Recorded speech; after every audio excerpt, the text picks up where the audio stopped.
नमस्कार, माझं नाव सुजाता खंडुगुंडुले आहे आणि माझं शिक्षण 12वी B.Ed झालेलं आहे आणि गेली लग्नाच्या नंतर बरेच वर्ष झालं मी सांगते, मी फक्त एक गृहिणीच होते.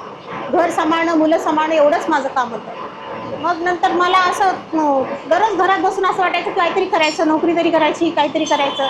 जेव्हा मुलं मोठी होतात तेव्हा आपल्याला घरात बसून वेळ जात नाही किंवा स्वतःच्या पायावर उभं राहिलो नाही याची खंत असते.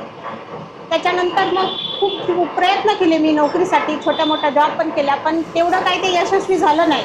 भारत ॲग्रीटेकची जी मशीन आहे कोल्ड प्रेसची, ती आम्ही यूट्यूबवर बघितली होती. यूट्यूबवर बघितल्यानंतर लातूरला स्वतः जाऊन आम्ही दोघांनी भेट दिली त्या मशीनीची.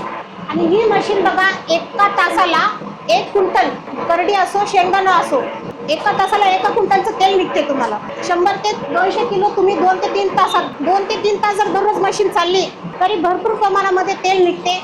आणि ते पण मेहनत याच्यामध्ये जास्त नाही लागत. त्याच्याप्रती सोपंच काम आहे याचं. तुम्ही स्वतःही याला चालवू शकता, स्वतःही याला ऑपरेट करू शकता. याच्यामध्ये काही अवघड असं काहीच नाही. तेलाचा तर फायदा होतेच, पण पेंड पण निघते. शेंगदाण्याची पेंड बघा 70 रुपये किलो प्रमाणे विकली जाते. या व्यवसायामध्ये वेस्ट असं काहीच जात नाही. तुमच्या भांडवलामधलं वेस्ट काहीच जात नाही. 70 रुपये किलो प्रमाणे शेंगदाण्याची पेंड जाते, करडीची निघते, सूर्यफुलाची निघते, तेलही होते तुम्हाला आणि पेंडही होते.